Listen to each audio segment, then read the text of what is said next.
Hi, everyone, and welcome. I'm Gabrielle Martin. Tēnā koutou. It's a pleasure to have you with us for another episode of Open Your Eyes to the Universe. If you're joining our program for the first time, let me tell you a little bit about what it is. It's a series of contemporary talks, conversations, open-eyed meditations, and interviews with people who inspire us, with people who uplift others by sharing their wisdom, their insights, and their experiences to co-create a better world. As we begin, the Youniverse team would like to acknowledge Aboriginal and Torres Strait Islander peoples as the traditional custodians of the land upon which we meet. So we pay our respects to the elders of the past, the present, and the future, and acknowledge their spiritual connection to country. And we also acknowledge and respect the wise elder within all of us and the collective wisdom of all those here this evening. Now, last month on Youniverse, you'll remember that Carolyn Ward was in conversation with our special guest based in Germany, the esteemed psychotherapist, Patricia Heitze. They were exploring healing and the healing journey. In these times of fracture and divides, never before has it been more important to undertake the healing journey.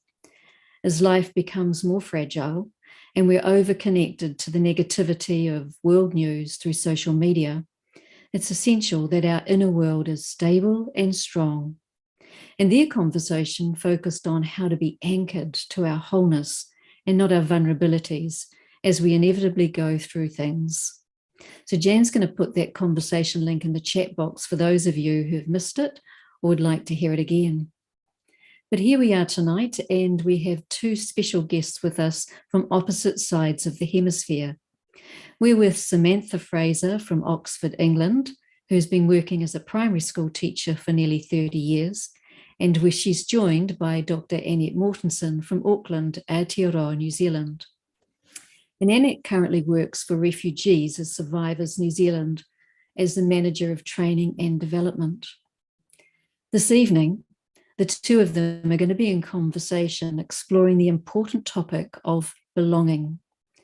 Now, we know from different social sciences that feeling a sense of belonging is right up there with food and shelter as a basic human need in order to feel secure, in order to feel healthy, and in order to flourish. So it's massively important. It's often defined as an affinity or connection to a place, people, or situation. Yet many of us struggle to belong, to gain and hold on to an experience of authentic place, authentic connection, and an authentic sense of belonging. Despite the exponential increase in technologies that enable instant and transnational communication and connectivity, increasingly we feel disconnected and disengaged. We're hardwired to connect, yet loneliness, feeling othered, alienated, or marginalized are overwhelmingly prevalent. And in terms of being physically displaced, at least 82 million people in our world today are homeless, displaced, or refugees. So never before has our sense of belonging, our need for connection to people and place, culture and language been so challenged. What does it feel like to belong? And what does it take to create belonging? This is the framework for our conversation this evening as Samantha and Annette explore these matters through their personal, professional, and spiritual journey. They'll be touching on isolation and identity, collective versus individualism as culture, power imbalance. They'll be looking at the rise in nationalism across the globe. They'll be touching on marginalisation, alienation, and othering, looking at the impact of displacement and trauma. And they'll be looking at connectivity, integration, community, and co-creating. So it's a big agenda tonight. They'll be exploring how we might change old narratives around these matters through spiritual responses and through spiritual solutions. Now, viewers, as always, we really welcome your participation and your questions, and thanks to those of you who've already sent them in. I've got them and we'll be pitching them tonight.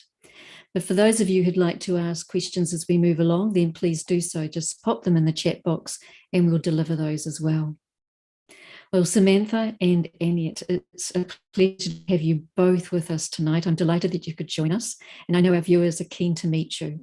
Thanks for taking some time out to join us in this part of the world, and a very warm welcome to this place in the world that's known as Down Under. I can see you, Annette. Hello there, Annette. Hello. Hi, Gabrielle and Samantha. And Samantha, I can see you too. Lovely to see you, Samantha. Okay. Hi, Gabrielle. Samantha, I think it's just about breakfast time for you, and we just finished our dinner. I just finished my breakfast. Yeah, that's great. So that's a good way to start, first thing in the morning and ending the day over here. But thank you for joining us. Now, let me just tell our speakers a little bit, our viewers a little bit about you as our first speaker. As I mentioned, Samantha has been a primary school teacher for nearly 30 years. And although she was born in London and educated in the UK, she actually spent 20 years as an adult working in different countries in Africa. And it's amazing. It included Tanzania, Zimbabwe, Zambia, Botswana, Mozambique, Kenya, and South Africa. And in addition to her school teaching, she also travelled throughout Africa, running training courses for an international personal development program called Living Values Education. And that's a program that was a global initiative launched in New York in 1995. So a huge undertaking, something that she delivered enormously well. And Samantha's been meditating daily with the Brahma Kumaris for about 26 years. She's based at the Brahma Kumaris Global Retreat Centre in Oxfordshire, England, and you'll see her in one of the rooms there where we're interviewing her at the moment. And as a teacher with the Brahma Kumaris, she presently runs meditation sessions in a variety of self-development courses, and she runs these in schools, in hospitals, and other organisations in and around London and England. She combines her primary teaching career with running a personal development and meditation centre in South London called the Brixton Inner Space. She has an interest in bringing spirituality to the Black Lives Matter debate, organising events for the community, running courses on spiritual awareness and race awareness as a contribution to the Black Lives Matter movement. Samantha, wow, what an amazingly full life you lead. I'm delighted that you're with us. So maybe you could start by telling us about your journey of belonging. Thank you, Gabby, for such a rich introduction. You forget the things that you've done over time. Yeah, it's amazing, isn't it? When you feed it back, you think, goodness gracious, such a lot. Absolutely.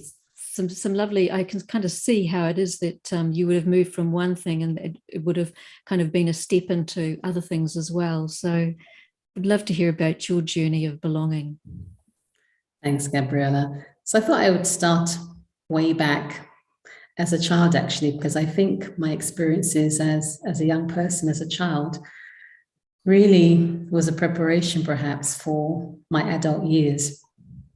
And so my parents are from the Caribbean islands, from a beautiful island called St. Kitts. And they came, my mother was 9 when she came to this country, to the UK, my dad was 18. And at that time in the 50s, when my grandparents came over, their parents, there was this community of we call them Kittitians, or people from the different islands in the Caribbean. And of course, when you're in a new country, you tend to gravitate to people like yourselves, to people from your own island. And so that's what happened. And so I really feel that I grew up in two worlds, if you like. A world where it was very community-based, with uncles and aunts and cousins, and every weekend there will be some gathering either in our home or my uncle's home or my aunt's home, and there'll be food. My uncles will be playing dominoes, and there was lots of activity, lots of kids running around. And so it was very much a feeling of belonging and a feeling of connectedness, actually, to my community. And then, of course, you're having to navigate then the world outside of that when you start going to school and being in, of course, England, a Western kind of mindset. And what's interesting is that where you felt a sense of belonging in my own community with my own family and friends. When I went to school, particularly when I went to secondary school, we moved house, my parents, and my dad wanted to move us to a better area where there was less negative influence. And so he moved out of the community, which is very much a mixed community with Africans, Irish, Caribbeans.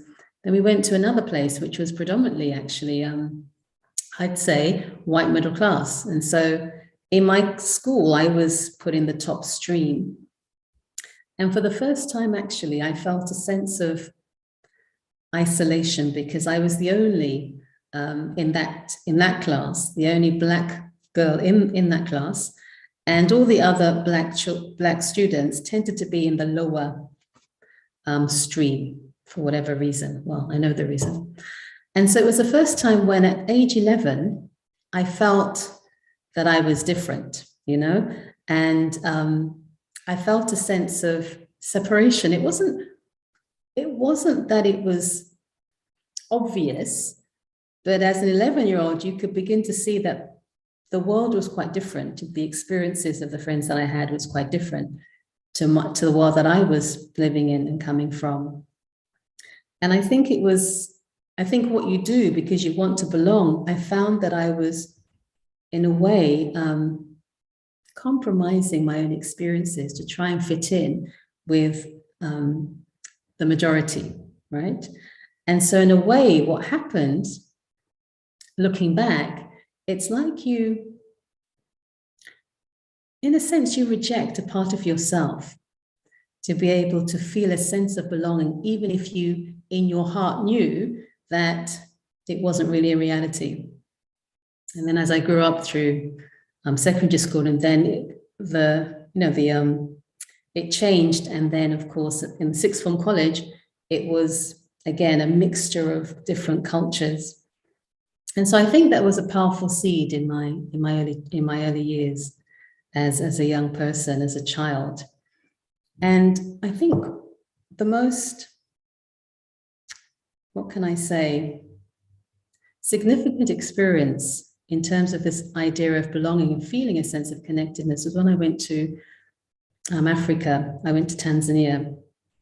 And for the first time, actually, it was funny to feel that I was the majority. You know, it's a very subtle thing. And unless you experience being a minority, you don't know what it feels like. And there I was now in Tanzania, and, you know, it's a beautiful culture, and you have successful people, you have the whole sort of class range in that country.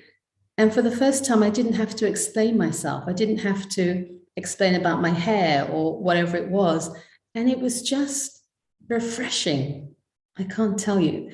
And the reason why I felt a sense of belonging there was because you were accepted no matter what your race or your culture or your color, because the culture there is you belong because you're part of a human family. And so if I needed help, if I knocked on my neighbor's door, I was greeted inside, I sat down, I met the whole family, and I even forgot why I knocked on their door. You know, I was kind of shocked and stunned that I was treated like I was part of the family straight away, and I was a complete stranger. And so I feel that it's such an important thing to really begin to create a space where people feel a sense of acceptance and a sense of belonging. And I really feel that that starts within myself. And I feel that because having embarked on a spiritual journey 26 years ago, I remember the year before I did the meditation course with the Brahma Kumaris, I was already searching. I was at university, I was studying. And I remember writing this poem. And it was called, I wish I still had that poem, and it was called, Who Am I? And the poem went a bit like this. And I even remember it even today. And it kind of went like, I'm a Black woman, a teacher, but I'm much more than that. Who am I?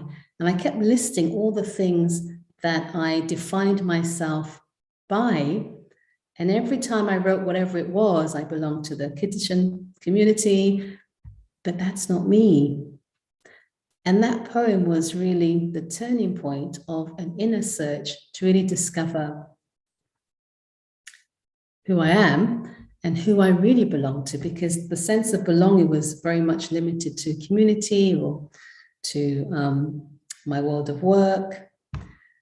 And then when I discovered the Brahma Kumaris, the meditation group, and I went through the course, I had a very unique experience of having a deep connection with myself. It was really profound. And I really feel that a sense of belonging is where I can begin to belong to myself, if that makes sense. Because I think on my journey, I did reject parts of myself. I hid parts of myself. And I think what I learned to do on this spiritual journey that I'm still on, I learned to begin to embrace aspects of myself, even the difficult parts of my own journey, I was able to embrace. Because if I don't do that, if I can't do that, then without wanting to, I am going to judge others and therefore create a sense of disconnectedness. I am going to resist or criticize. And the only reason for that is because of my unhealed trauma or an unmet need that wasn't met as a child, or that I wasn't even able to meet as an adult. And I don't think we consciously try to separate ourselves or create a sense of disunity or a sense of rejecting others. I think it happens because there's an aspect of ourself, and it's definitely from childhood, that I haven't been able to heal. And of course, in the adult years, there are things there too, but I think it stems from whatever happened as a child that I buried because I wasn't able to, I didn't have the resources, I didn't have the language to be able to understand what happened. Then it gets blocked or hidden. And then as we move through our relationships, things get triggered, and then we find ourselves reacting and feeling a sense of separateness or a sense of isolation. And so for me, just being able to create a space inside where I can really visit myself as a whole human being has helped me, I think, to create bridges in my relationships with family, with friends, with a spiritual community that I live in. And I think it always goes back to the relationship with myself and beginning to heal the parts of myself that have been damaged because of a sense of not belonging or a sense of disconnectedness. And I'd like to show a short clip just to really illustrate what I'm saying. You may have seen it before. It's called Step Inside the Circle. And I've seen it many times. It's about a 2-minute clip. And every time I see it, it has an impact. It moves me. It's a reminder of the importance of connectedness, the importance of acceptance, the importance of respect and understanding. So I'll ask that video to be shared if we can.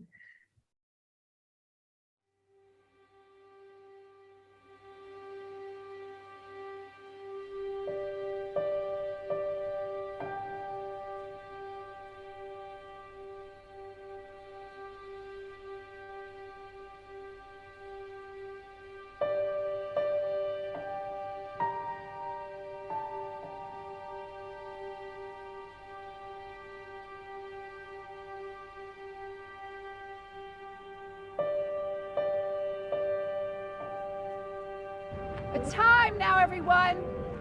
We're gonna do the compassion trauma circle. Is everyone ready to face their past with compassion? Is that a yes? Yeah. While you were growing up, during your first 18 years of life, if a parent or other adult in the household often or very often would swear at you, insult you, put you down, or humiliate you, step inside the circle. If a parent or other adult in the household often or very often pushed, grabbed, slapped, or threw something at you, step inside the circle. If a parent or other adult in the household often or very often ever hit you so hard that you had marks or were injured, step inside the circle.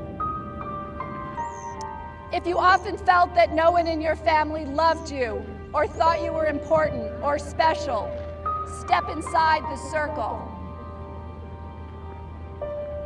If your family lived in extreme poverty, step inside the circle. Step inside the circle. Step inside the circle. Step inside the circle.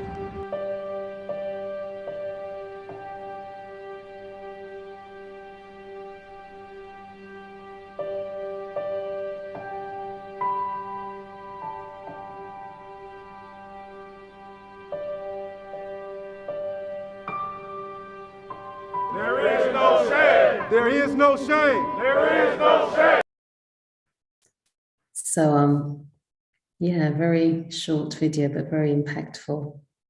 And I think just one thing to say before I hand back to Gabrielle, but it's the sense of commonality, that I'm not alone in my experience, that I feel creates a sense of belonging too, because we all share not the same, exactly the same experiences, but very similar.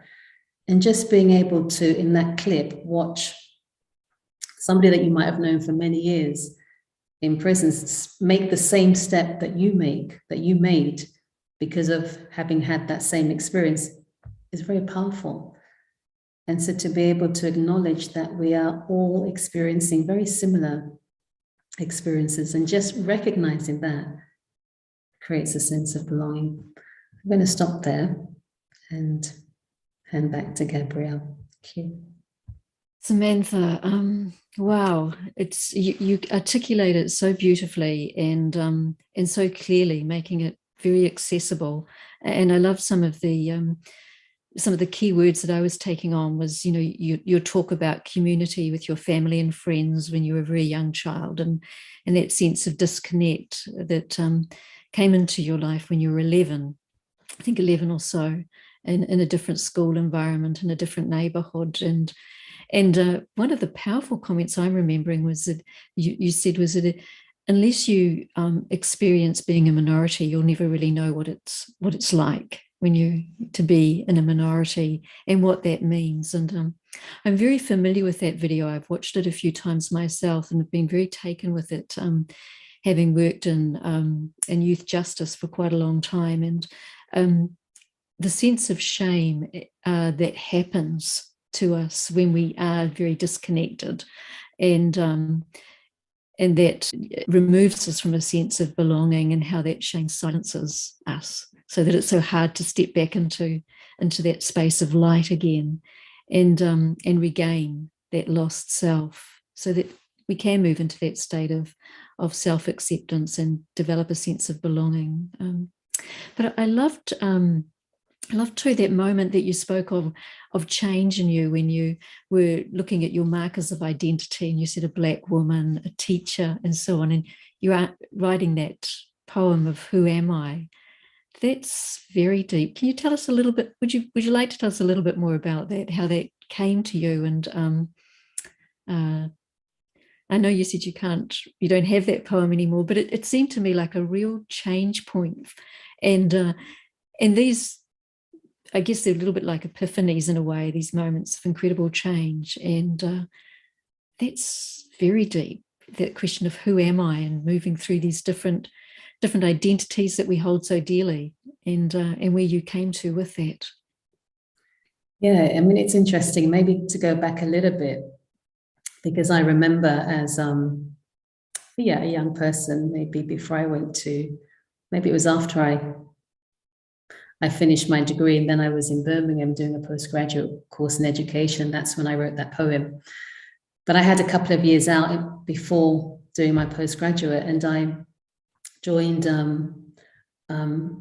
at that time, there were a lot of schools for Black children where we were able to give them a sense of positive identity. And I went through a period where I only read Black authors because I was really trying to regain my sense of self, having been disconnected in my early years in secondary school. And then, of course, in my 16, 17-year-olds at that time, coming back to my sense of community and who I was.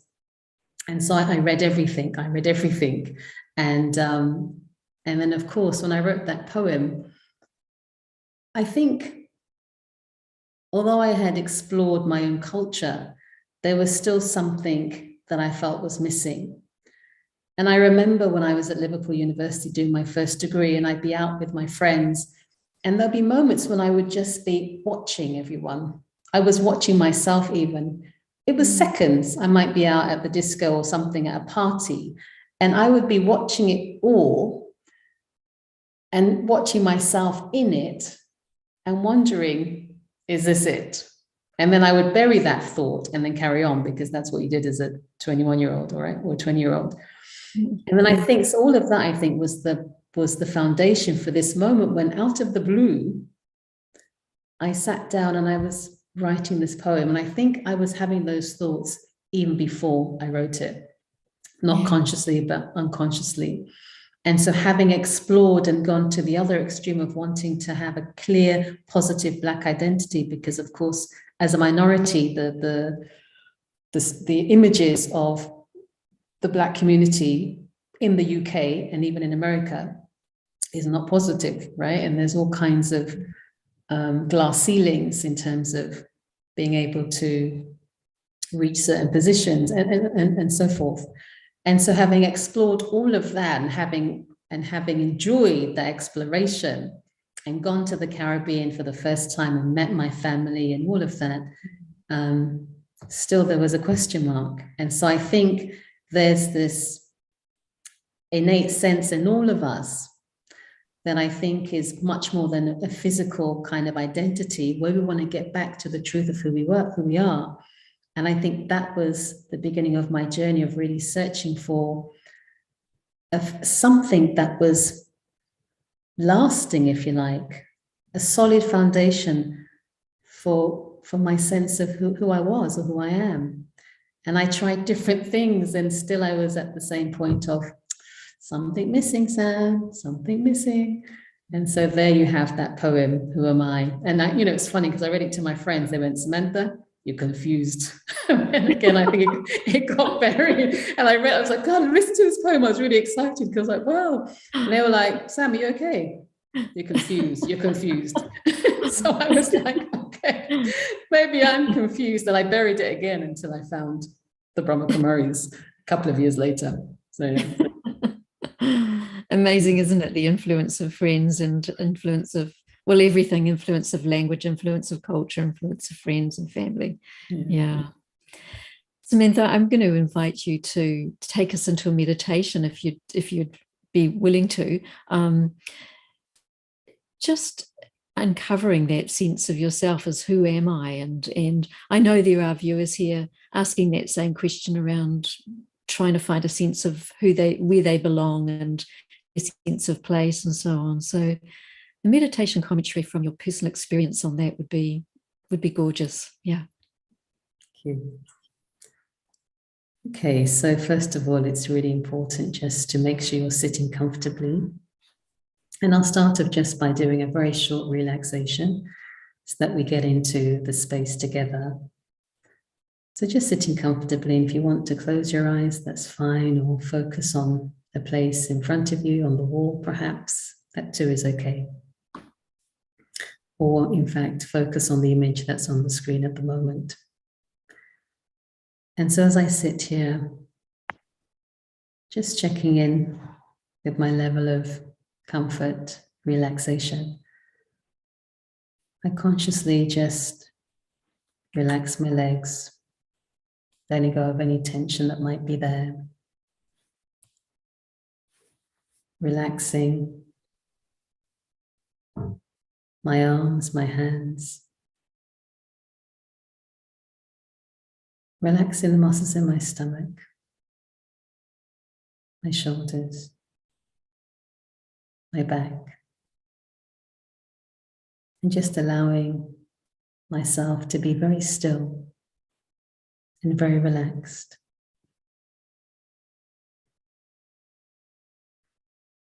I take this time just to reflect on my own journey, this journey of belonging. And I recognize the moments when there was a deep sense of belonging and the things that contributed to that. And for me, it was a sense of community, a sense of family, being accepted, perhaps being in the majority,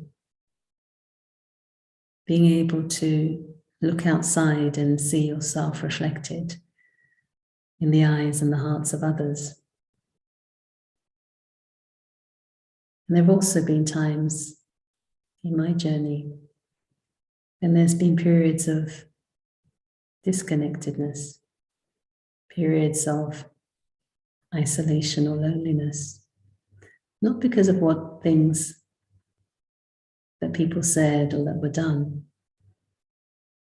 but just a feeling inside, because I couldn't see the reflection of myself in others.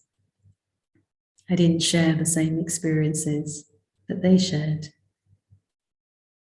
But one pivotal thing that I discovered was to be able to learn to create a space inside.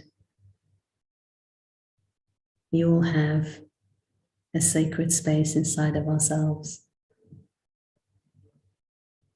And when I'm still, when I stop being busy, when I stop avoiding, rejecting myself, it's only then that I can enter that space. And in that space, what do we find? We find light. The light that enables us to see ourselves as we really are. Because every single one of us wants to feel stable, safe, secure, peaceful. And when I simply stop and I spend time with myself, it may be a walk in the garden.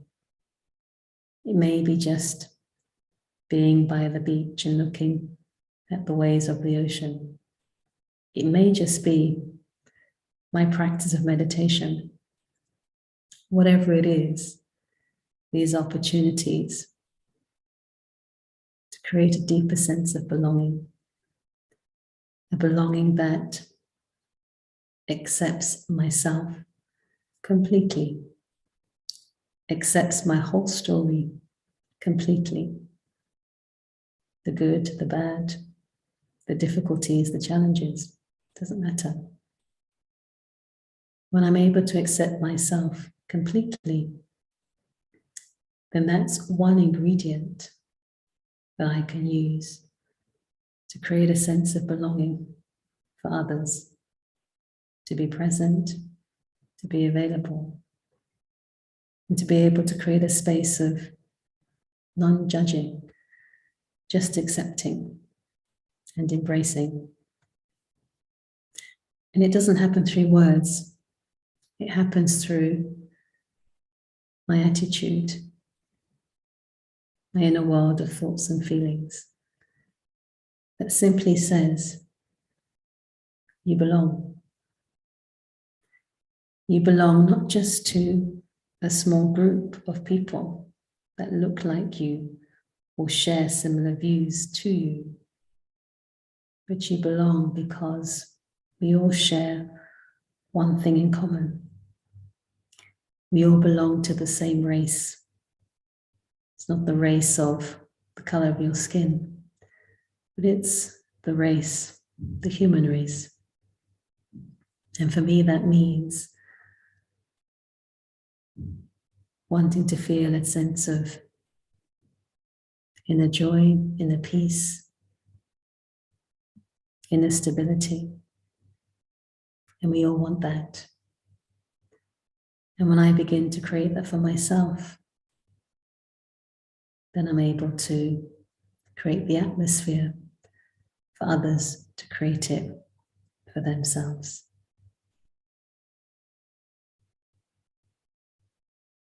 And so my journey of this question of who am I, I've understood that I'm much more than just my name. I'm much more than just the color of my skin. I'm much more than just my gender, my occupation, my religion. For me, if I have to answer that question today, I'd say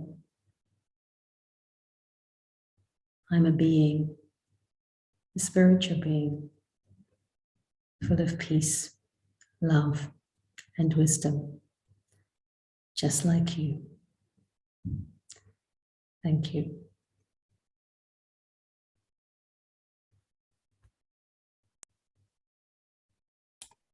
Samantha, that was it's a very beautiful meditation. Thank you for that.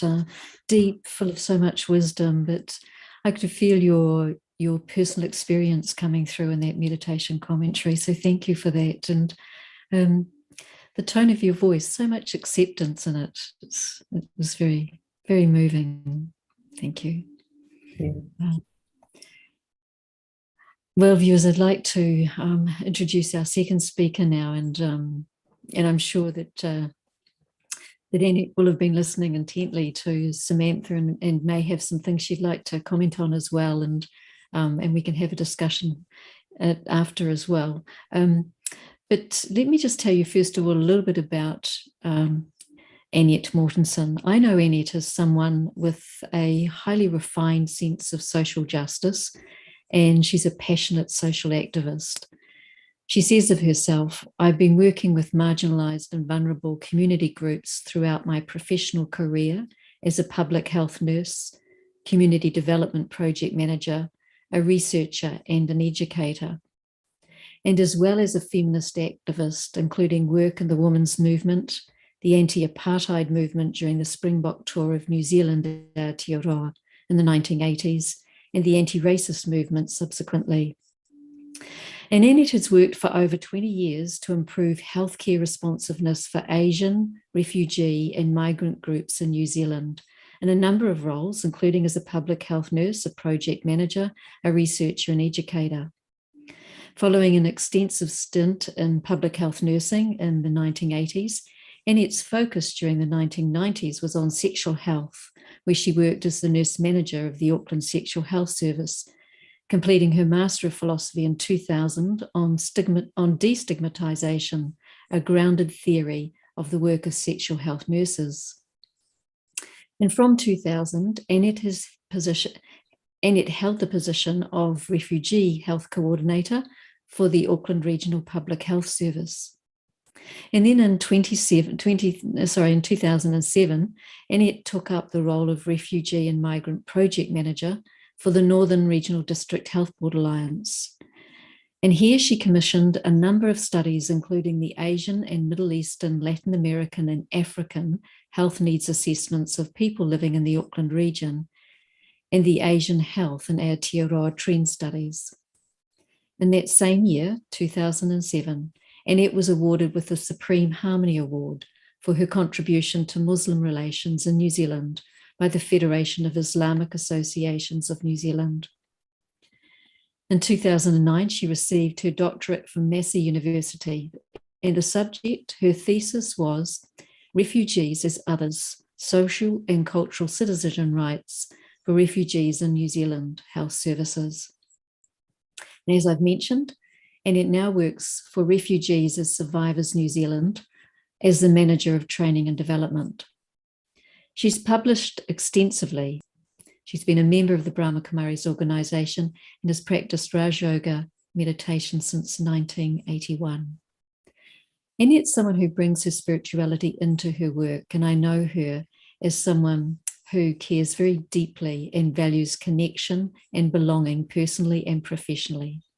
Annette, you've worked cross-culturally to foster belonging for some of the most displaced, traumatised and vulnerable people in Aotearoa, New Zealand. So I'm going to invite you now to tell us about your journey of belonging. Thank you, Gabrielle, and kia ora koutou katoa. Wishing everybody good health and well-being in the language of Māori, our Indigenous peoples in New Zealand. Firstly, I want to thank Samantha, and we've met online and it's been such a privilege. Samantha describes beautifully the experience of walking in two worlds, belonging to one culture and living in another culture, and walking between both of those cultures, which is so much the experience of the children and young people that I work with from refugee and culturally diverse migrant backgrounds. It's a balancing act, and sometimes people fall off. And I'll talk more about that in a little bit. The video, Step Inside the Circle, was incredibly powerful and certainly referenced the levels of trauma and the impact of not treating trauma on vulnerable populations, which is part of the work that we're doing with refugee groups in New Zealand. I love the meditation. It was incredibly powerful. I'll just talk about the watershed that happened in New Zealand in the 1980s, because I want to speak to, in response to what Samantha was talking about in terms of her life as somebody from Caribbean history in Britain, and talk about the perspective of being from a majority culture and from a colonial background. In the early 1980s, with the Springbok tours, was somewhat of a watershed for people from a majority culture in terms of acknowledging the harm that had been done to Indigenous peoples in New Zealand. And what was triggered through our activism around apartheid was an understanding that we had a lot of work to do in our own society, that we needed to own that the removal of land from Māori, the almost obliteration of Māori language and culture through a range of assimilationist policies had done almost irreparable harm to Māori, and that we had major issues in terms of health, education and social statistics among Māori populations. We had high numbers of prison populations, were from Māori and later Pacific backgrounds.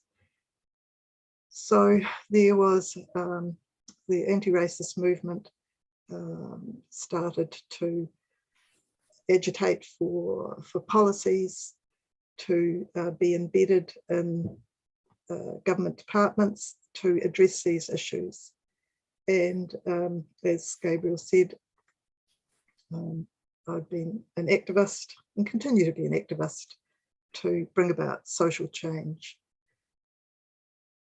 But like Samantha, activism wasn't what it was all about for me. I always knew that there was something more, and that the solution to the sort of social changes that we needed to bring about had a spiritual focus as well as a political focus. And that's at that time in the early 80s, I met the Brahma Kumaris, and something clicked into place. It was to do with the values that were being represented, and the practices of meditation, but it was also to do with these incredibly powerful senior women who I met fairly quickly in India, and the sorts of examples of change that they had brought about in their own lives and the values that they represented.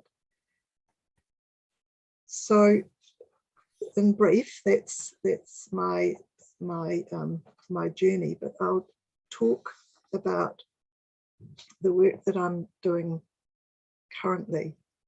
So, as Gabrielle said, I've been a practitioner of Raj Yoga since 1981 and have been very fortunate to be a member of Brahma Kumaris over the last 40 years. An organisation which has created a shared sense of belonging amongst its large international community and network of many nationalities, languages, faiths, and ethnicities, based on lived spiritual values of peace, love, and harmony.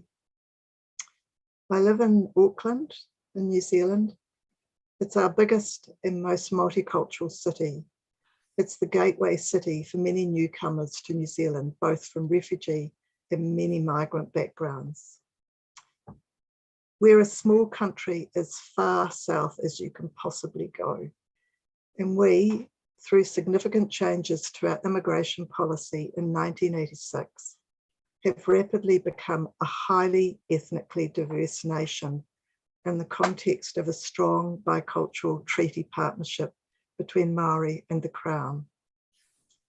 We're one of the most diverse nations in the Western world, alongside Australia and Canada.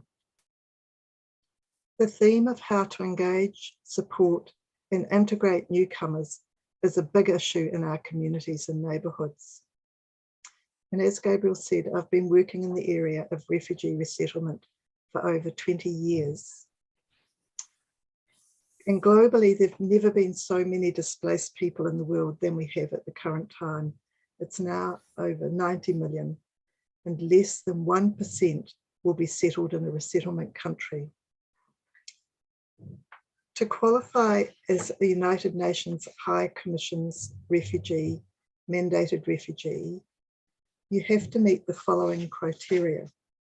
You have to be a person who, owing to a well-founded fear of being persecuted for reasons of race, religion, nationality, membership of a particular social group, or political opinion, are outside your country of nationality and you're unable or unwilling, due to your fears, to avail yourself of the protection of the country that you belong to. That's about as far away from belonging as you can possibly get. That means that you are no longer welcome in your own country of origin, that you risk torture, persecution, and death if you stay. You don't belong anymore because you stood up against a corrupt system. The families and communities we're working with are from everywhere, from Sri Lanka, Somalia, Eritrea, Ethiopia, South Sudan, the Democratic Republic of Congo, Syria, Pakistan, Afghanistan, Myanmar, Colombia, Burundi, Rwanda, Iran, Iraq, and many more countries. We see the refugee journey every day in the media. It's traumatic, devastating, dangerous, and it goes on for years and years. And we assume that it stops when people reach a safe country, but it doesn't. It's assumed that families will settle and adapt once they're in a resettlement country, but evidence shows us that arriving in an alien culture without the language skills of the host country, and often being visibly different from the community you've settled in, is the most traumatic experience of the whole journey. For the past couple of weeks, I've been visiting small towns in the South Island of New Zealand, where families are being settled. These are small, often country towns who are recovering from the impact of COVID, So the hospitality and tourism sectors have been taken a big hit, and now they're accepting refugee families. We're working with schools and school communities on creating a sense of belonging for newcomers who come from very different ethnic, cultural, and faith-based backgrounds from the communities they're entering. Schools are instrumental in making families feel welcome, and we heard wonderful instances of teachers going the extra mile to bring parents into the school community, setting up buddies and mentors for young people, taking extra time to help students catch up from years lost out of education. This is creating belonging. It's practical, it's kind, and it's deeply caring. Refugee trauma blunts the senses, not just refugee trauma, any trauma blunts the senses, the feelings, and the ability to connect and reach out to others. We teach teachers how to support traumatized children on their road to healing and recovery through brainstem calming activities that include meditation and mindfulness activities. Remarkably, our brains have an innate ability to repair and grow in spite of the unspeakable experiences we may have been through if we provide enough support. Belonging for refugee background children and young people is very complex. They want to belong to the new culture and community. They want to fit in, and their parents often want them to maintain language, faith, and traditional cultural values, and there can be a clash. They have big pressures to achieve academically. They want friends in mainstream communities, and they want to be accepted. And acceptance by important others is shown to be an important predictor of adolescent resilience. I just want to talk a bit about managing trauma. So, talking about the issue of how we create belonging for everyone in communities we live in. Integration is a two-way street, and it depends on an open and accepting and responsible host society, and on the preparedness of newcomers to adapt to the new society they're entering. But it's not an equal relationship. The power sits with the host community. They control the institutions, health, education, social service systems. They set the tone for newcomers. They make services accessible and culturally acceptable, or they may fail to accommodate cultural and linguistic diversity and shut out families from receiving the services they're entitled to. What is not belonging like? Newcomers, particularly those who are visibly different from the host society, face racism and discrimination daily. It can be casual comments, scaling up to verbal and physical attacks. It's our responsibility to stop casual racism that we might hear around the family dinner table, in the workplace, and in our neighbourhood cafes. This is where it starts. Sadly, it's bystanding which is the most painful form of racism. And Muslim women have said to me, when they've been out on the street or on the bus and have been abused for wearing hijab, that the abuse is bad enough, but it's been the failure of other passengers to stand up for them that has been the most hurtful. We had a terrible tragedy in New Zealand on March 15th, 2019. The Christchurch mosque attacks, where 50 people were killed and many more were seriously injured by a lone white supremacist gunman. He didn't achieve what he wanted. New Zealanders turned out in droves and said, "This is not us." What happened afterwards was an outpouring of support for Muslim communities around the country. Volunteers arrived in droves in Christchurch to offer assistance. Non-Muslim people in neighbourhoods poured into mosques to give support, donating money, bringing food, and supporting the victims of the attack. families made efforts to make sure to check on their Muslim neighbours. We changed the gun laws within months. Creating belonging is about safe neighbours and communities and supportive, friendly neighbours. To do this work, we need to be mentally and spiritually well and resilient. Vicarious trauma and compassion fatigue is a very, very real risk in this field. Whether you're a social worker, doctor, nurse, community worker, or caseworker, or another role in the caring professions. If we take the perspective that we as individual professionals have to resolve all of the overwhelming issues that come our way, then we're on track to burn out. But if we can look at this in another way, from a spiritual perspective, that it's possible for me to be an instrument and to draw on the power of the divine and let that power do the service through me, then we can manage without compromising our physical and mental health. Whatever the faith, a practitioner comes from that practice of connecting to the divine, whether through prayer or meditation.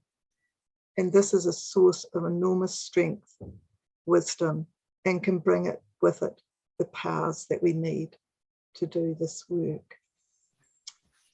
So I'm going to hand back to Gabrielle now. Annette, thanks so much for that. Thank you very much. A great, I was really moved when you were speaking. And one of the things I was remembering when you mentioned the tragedy in the mosque in Christchurch 3 years ago now was, and I was in Australia at the time, and I can remember switching on my computer and getting the latest news, and I saw that the gangs in Christchurch had come out and were protecting the mosques so that the Muslims could go into their mosque and pray without any fear of being gunned down again. Yeah, it was a great time of what can happen if there's the will to bring about some change, isn't it? And I remember there were love marches and school children moving through and saying, no, we're marching for love, we're not marching for hate. Yeah. It's remarkable. It was very powerful. Yes, It was powerful. Communities came out and they set up a ring around the mosque so that people could go and pray in safely. Yeah. Yeah, it was. It's very and I love the response too to the perpetrator was just ignored, and the Prime Minister saying we won't even speak his name again. He will remain nameless because he's seeking so much name. Annette, thanks for that. A lot in that. Samantha, I'm wondering if you're in there too, and how you're responding to what's some of the things that Annette was speaking about there. Thank you, Annette. I when we met earlier, I remember you shared some of those examples, and again, it was very, very moving to hear them again and to really feel the passion that you have for the work that you do. But what really struck me was when you were sharing the Christchurch attack, and when New Zealanders came out and said, "This is not us."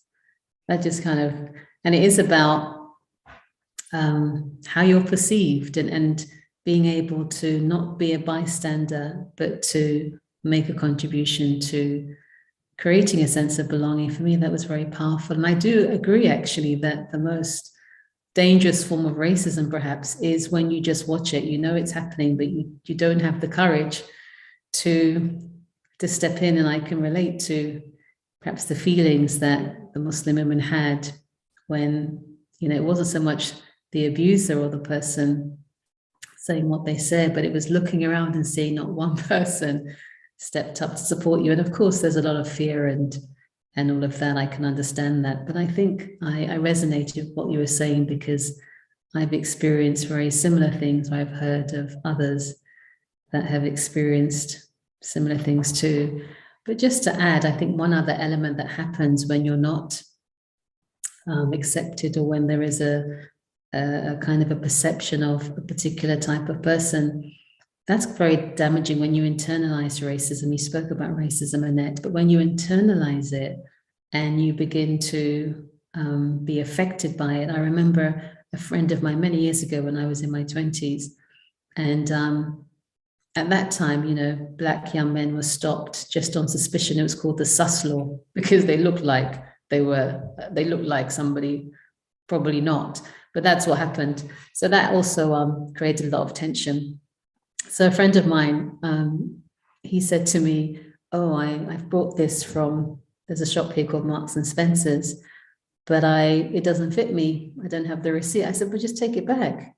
He says, no, but they might think I've nicked it. And I said, sorry, nicked it means they might have thought I've stolen it, translation. And I said, but you haven't.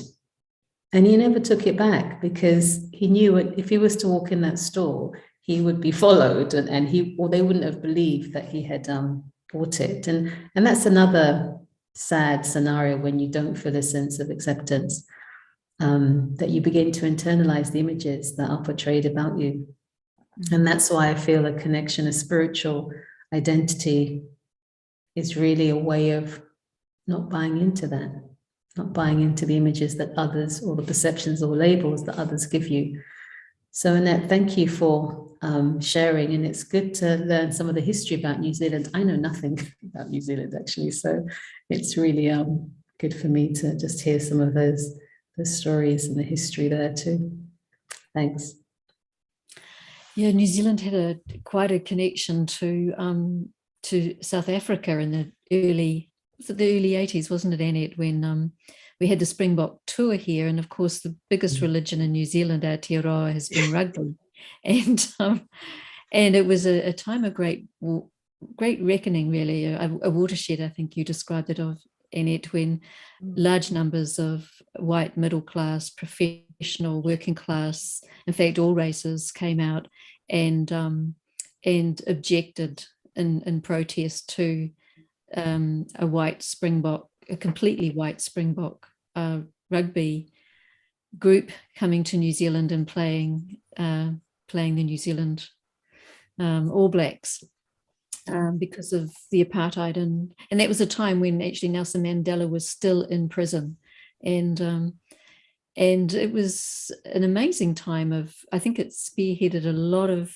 deep insight, and it was very successful as a movement of protest in terms of disrupting that agenda and putting apartheid on the Springbok, the apartheid issue in South Africa on the international media agenda.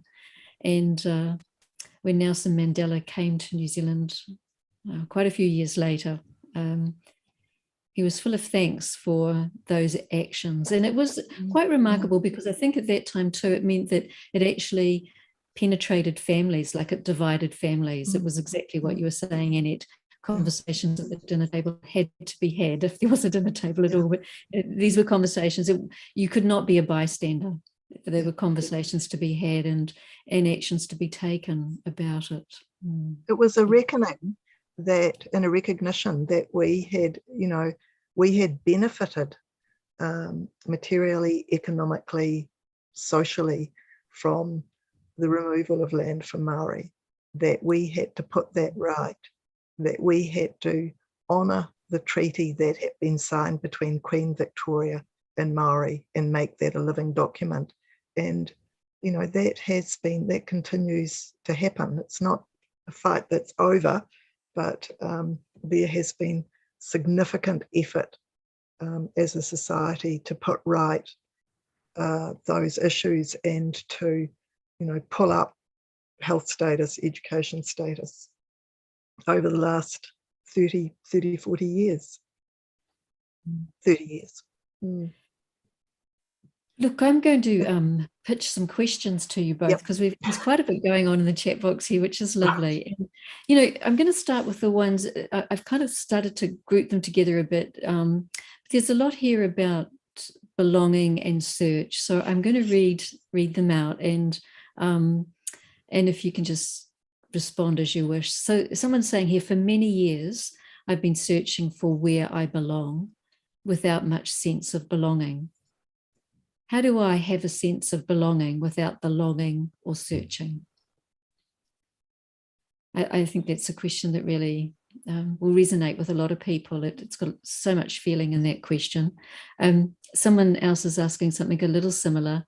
How can I stop the feelings in my mind that keep playing in my mind that I don't belong, but I so frequently feel I don't? And someone else is asking, what are the steps to a sense of belonging? And there's another one here. What does it feel like to belong? I long to belong. How can I? I think you've all touched on that, but perhaps you'd like to make a specific response to that. Samantha, would you like to start with that one? These ones? Yeah, it's quite a few. Maybe I take up how to stop the feelings in the mind that I don't belong.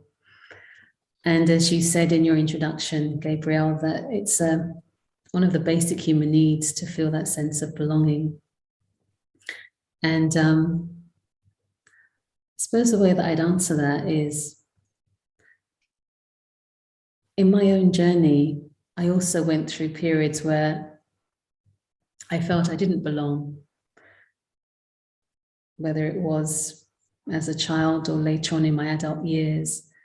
And I didn't always face those feelings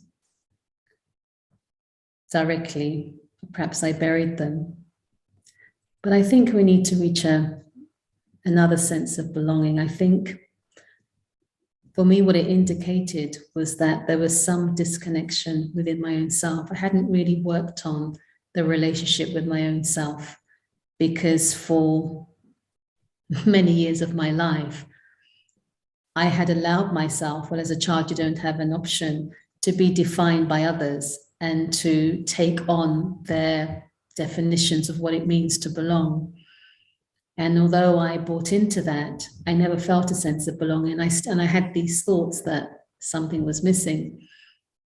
And so what I really began to realize when I started to meditate was that I hadn't, for the 23 years that I had at that time, nobody had taught me to cultivate a relationship with myself. Nobody taught me that I had to belong to myself first. That was completely foreign. And I realized that because I hadn't developed a relationship with myself, a loving relationship with myself, that was having a direct impact on my relationship with others. And also this feeling of belonging to someone or to a community. And so my answer, it's a very long one getting there, that this is the first step for me. That let me ask myself the question, have I began to create a relationship with myself? And you may ask, well, how to do that? What does that mean? And it means creating space, creating time with yourself, and just being able to explore the emotions that happen when we get triggered by external situations. And now when I experience any level of high emotion, I ask myself the question, Sam, what are you still trying to take from another? And I think we're at a time where everybody is struggling in their own way. And I'm wanting something from another human being, and they can't give it to me.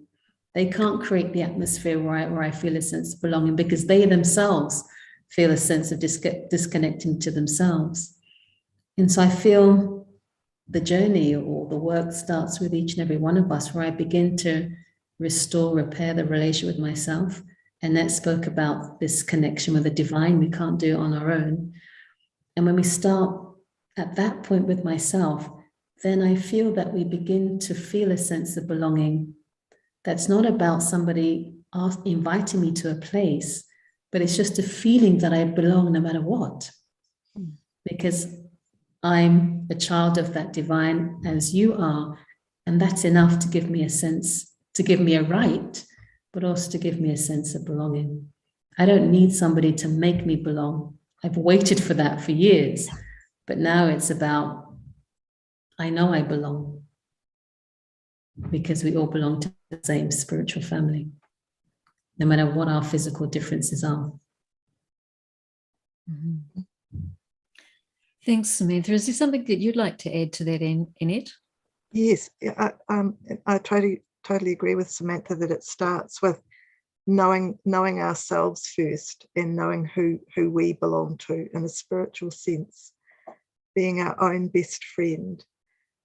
But it's also about, for me, healing ourselves from our own traumas, and we've all had those, knowing how to self-soothe, knowing so that we have the bandwidth to engage with others, and have the energies and the capacity to befriend others. You know, if we're in a situation of ongoing trauma, then we don't. We withdraw into ourselves.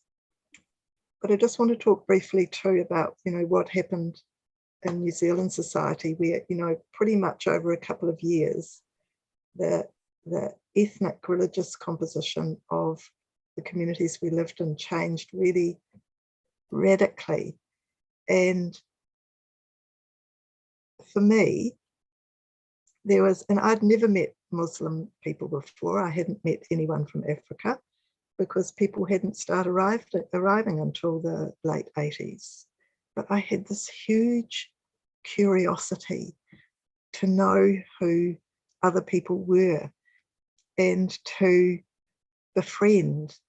And as a result of that, I got invited to all sorts of like wedding parties and mosques and Buddhist gatherings, and it was an incredible experience. It was like the world came to our shores and you just needed to hop on board and get to know people and be part of that.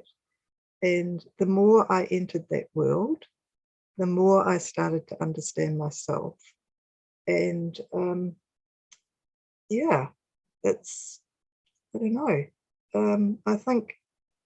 I think belonging in the community is about giving out, volunteering, inviting your neighbours over. It's all about that. It's lovely. Annette, can I move on with that too? So it's another question here that I think springs a little bit from your answer, or moves nicely from the answer that you've just given. The question that's coming through is, what things are needed to create a sense of belonging? Yeah. So at a practical level, people who don't speak the language of the host country need interpreters. They need qualified interpreters across all the services that they're using, so that they can actually be treated safely, and that they get the services that they're needing in an equitable sense with all the other populations. They need respect, and respect means allowing them to wear the dress that is acceptable for them, but also, and sorry, I'm getting a bit pragmatic here, but these things are quite important, but also, you know, making sure that we use forms of address that are correct for the age of the person that you're talking to. That, you know, we're really good at just calling everybody by their first name and being very casual, but that can be quite offensive to other cultural groups. But at a sort of neighbourhood level, it's, you know, asking other people's kids to come over for a play date with your kids. It's connecting kids. You know, sport is a tremendous connector, and we've had a campaign to get more girls from refugee backgrounds into soccer groups, and they love soccer, and it's a great way to get you know, young women physically active who haven't been, get them out of the house and get them connecting and making other friends with people in their community. It's about taking the extra time to make sure that those kids catch up educationally so that they don't get left behind in the back of the classroom being quiet and ending up, without basic educational skills at the end of their school life. It's going the extra mile. It's a teacher, making sure that in the curriculum that they're offering, they include the cultures and faiths of the kids in their class, so that all those children are aware of who they have in their class and can start having those conversations. Anyway, I won't keep going on, but it's all those things. Thanks, Annette. That's rich, and I know there's a lot there. And of course, you can access some of those resources too that Annette and her team have been developing around how to bring greater inclusiveness into your community and create a sense of belonging. I really completely agree with what Annette said in terms of the practical things. I think are the first step in being able to make any community or place accessible on a very practical level. But in terms of also our own personal attitudes, we've all been socialized in a particular way, and it's not a question of blame at all. But I think we also have to be ready to have very difficult conversations. I think we have, because I know that when, if I challenge somebody, I don't always do it because it's exhausting, but if I challenge somebody on something that they said that was for me racist, it becomes very, very, it becomes very tense. And now I'm not calling them, I'm just saying, the way you said that could have been rephrased, and everywhere goes quiet, particularly if you're the only person of color, and everybody's trying to defend their position. And it's not about that. It's about being ready to just look at the attitudes that we hold, because that's the way that we were brought up. There's nothing wrong with that. And I know when I've been with people that are ready to engage in that conversation, I feel a sense of belonging. I feel that they're really listening, actually. And I think the best thing that we can do in our connections is to really listen, because what people are saying, the words that they are saying, is not really what they mean. And to be able to reach another level in the conversation is so important. And I just wanted to share, recently I had a very difficult conversation, not about race actually, but this person asked to speak to me and for 20 minutes, and it ended up to be an hour and a half. And so the first 20 minutes I had to listen to my weaknesses, and I'm like that, and I'm like this, etc.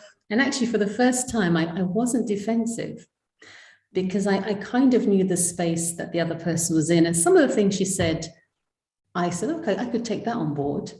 I don't really accept that, but anyway, that's your perception. And I spent 20 minutes or 15 minutes listening to how wrong I was. And I was just looking at this individual. And she was going on, and I could feel that I wasn't reacting to the things that she was saying. And then it reached a point where I said to her, very sincerely, do you know what? No, I really love you. And I meant it because this person goes the extra mile in what she does. And when I see people like that, I can somehow merge all the other things. This person will take the extra mile, will go out of her way to create a safe environment for people to really help. And when I said that, and she could feel that I meant it, there was a little tear coming out of her eye. And then the conversation just went to another level, where that person said, actually, what I just said was kind of meaningless, because at the end of the day, I'm not looking after myself. And it was like, wow. And then, of course, then I shared my own sort of personal journey. And then I felt that we met. I felt that we got beyond the stuff and we actually met and connected. And I feel one important ingredient is truly listening, but also being ready to have and engage in these difficult conversations, because if we don't talk about it, then it's going to come through our attitude. We can be doing all the best things in the world on the surface, but because of the way that I was brought up, because of things that my parents said about people of color, whatever it might be, or vice versa, what I was told about white people, that then becomes a block in our connection. And I think it's something that we all have to do, I think, just to really explore some of the attitudes that are buried and come out when you're in a in a difficult situation. So I just wanted to add that. And now I've forgotten the question, Gabrielle. I'm so pleased. I'm so pleased we pushed pause to enable you to make that response. I had a feeling to get it in the moment, or you might forget it, and the question can come in a moment. But yes, that need for courageous conversations or difficult conversations, and but just a willingness to step into that space and begin the conversation. It's so important, isn't it? But also, it's so rewarding. I think that's when we really make big movement towards beautiful, authentic relationship, of moments of deep connection, where actually really what we're doing, I think, is just allowing others to be who they are, and allowing myself to be who I am, and yeah, moving it from there. Such a nice way to begin, isn't it? And those deep spaces. Yeah, it's very, very special moment when you get there. Hey, look, when you get there, I've got some lovely comments coming into the chat box. I'm going to read them to you both. Thank you both so much. Thank you so much to both of you. So much wisdom. Appreciate it very much. Virtual hug, virtual hug, virtual hug. So there's some lovely comments coming in to Samantha and Annette. We're running out of time, but I will pitch this question again if I can, Samantha. It was coming into you, but Annette, you may have some comment you might want to make as well. It was coming on the back of your remarks, Samantha, about the relationship with yourself, that being the primary relationship to get a sense of belonging. And this question is, how then do you improve and strengthen your sense of connection to self? I think for me, it's a daily practice. And one is my daily routine as a meditator that has become, for me, a lifeline. I get up very early in the morning.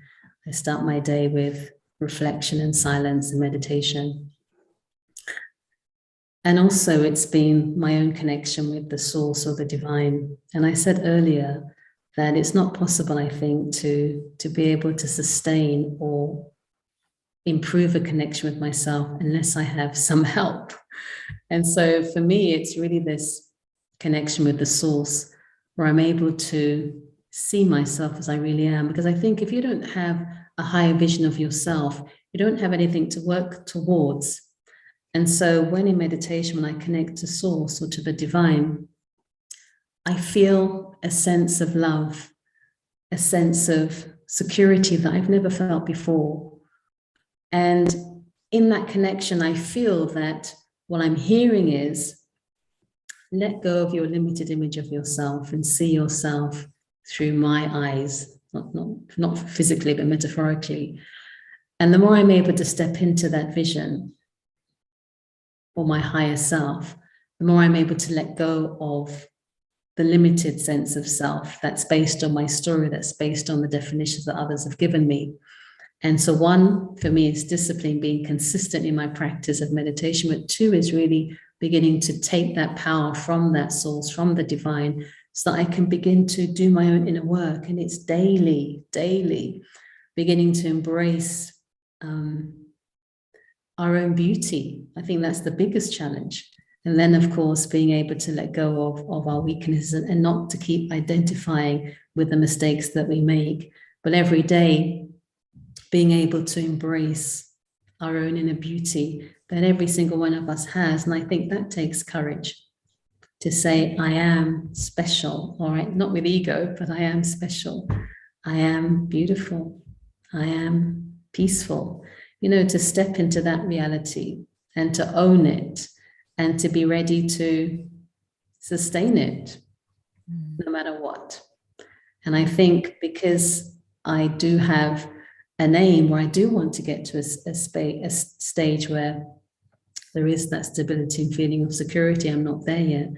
I feel when we have security, then it's much easier to be able to naturally create a safe space for others, to be able to create feelings of peace and love and a sense of belonging in a very natural way. At the moment, we're trying, we make effort to do it because we know what we need to do. But when it's natural, then that's a different kind of experience.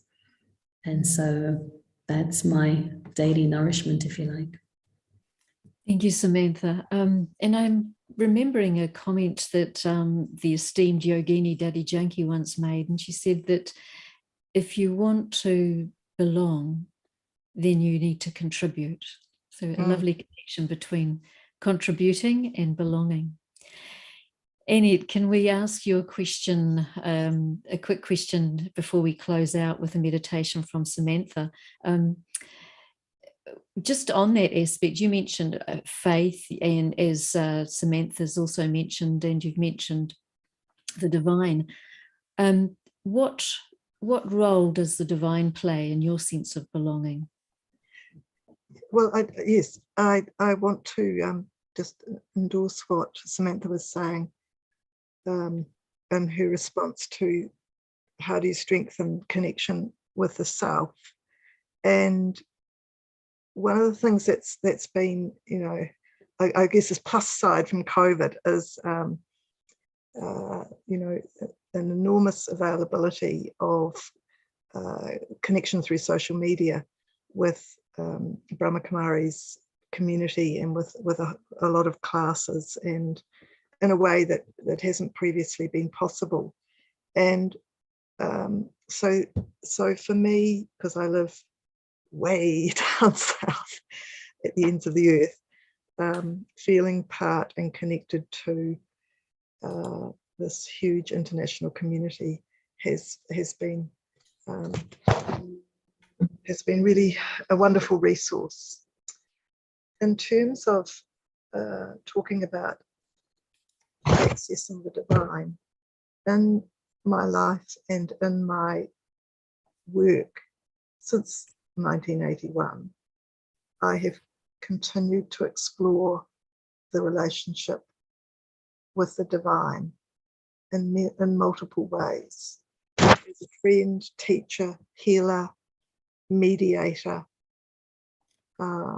companion, constantly looking at the powers that I need for the situations that I'm in.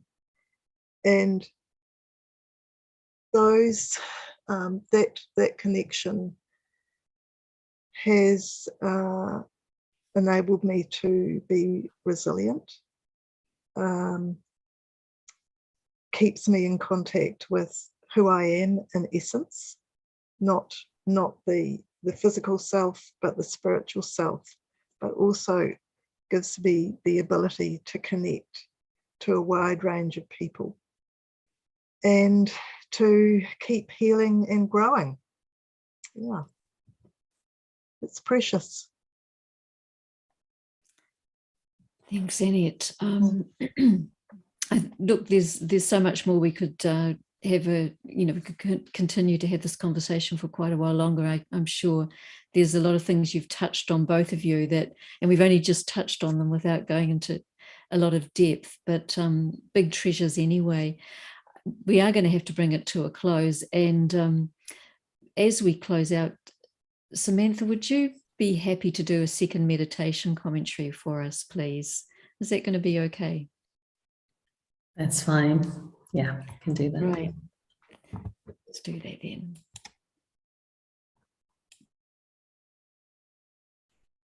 So once again, just sitting comfortably and just reflecting on what you've heard this morning or this evening.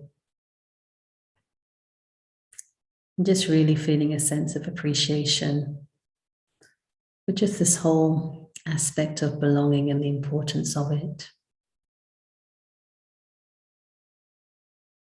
And as I enter that space inside,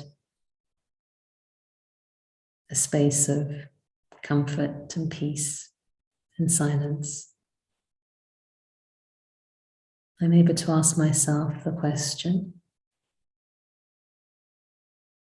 what is it that I need to do to create a sense of belonging with myself first.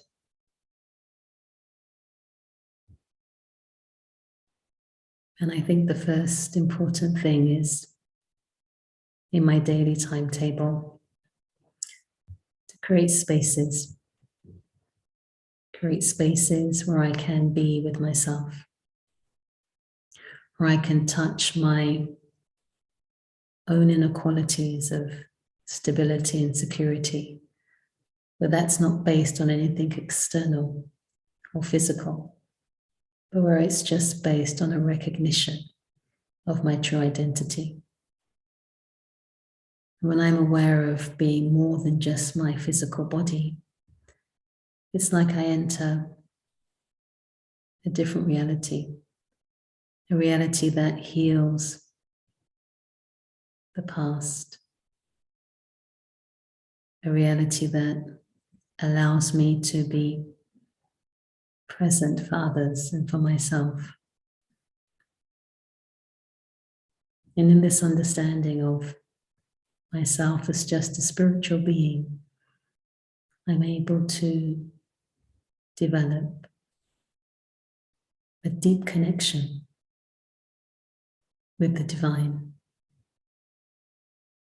The divine is one who is constantly overflowing with love.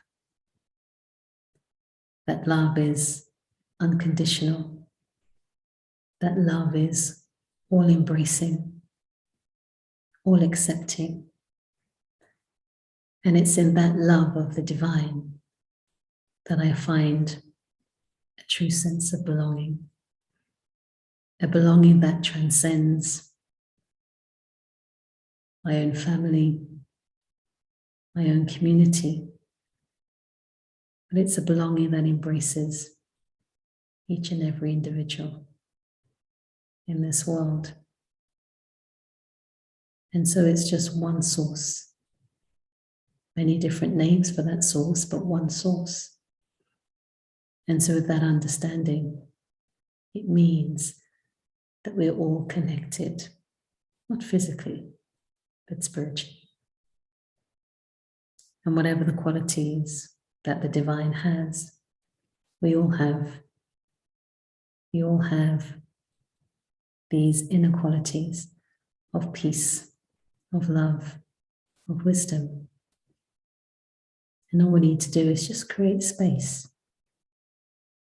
to feel them, to see them, and to connect with Source, with the divine. Thank you.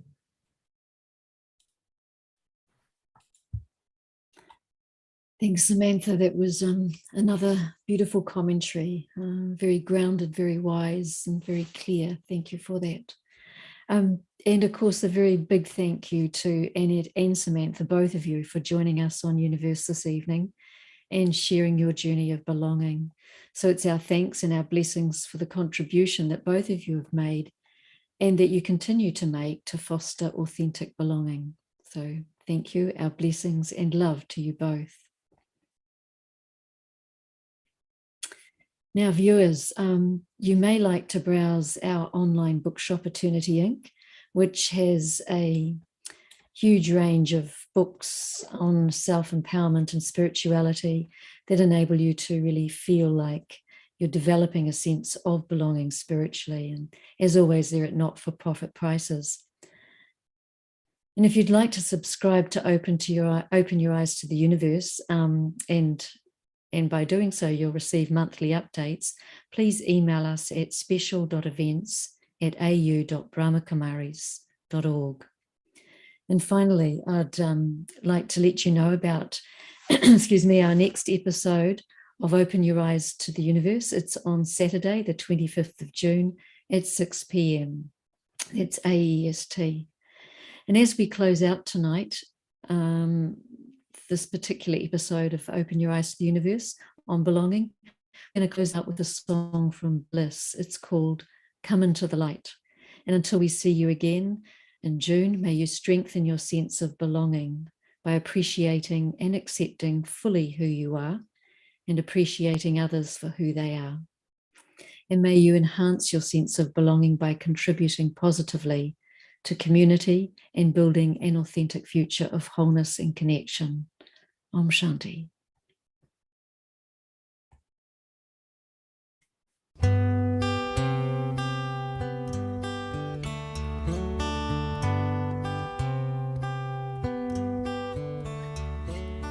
Where do I go with all these feelings and all these faces and open doors when everyone else seems so serene and I just feel so insecure? And where do I go when all the pieces of my heart lay on the floor? You say, come into the light, why don't you? Come into the light, why don't you? Come on now, come into the light.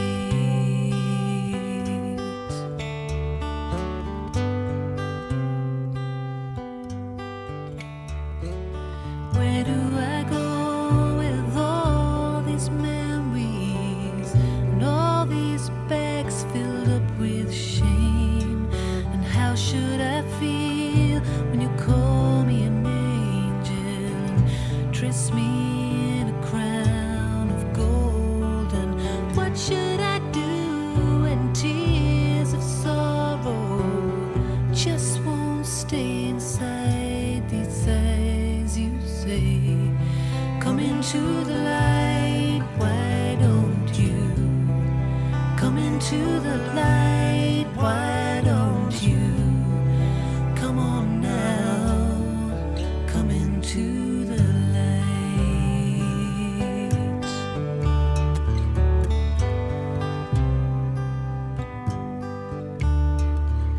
What should I do when a gentle-handed reaches out to take my own? And how should I feel when tears of joy, they just won't stay inside these eyes? And what will I do when I start to love you and really trust and know you're there? You say, you'll be in the light where I am. You'll be in the light where I am. Come on now, come into the light.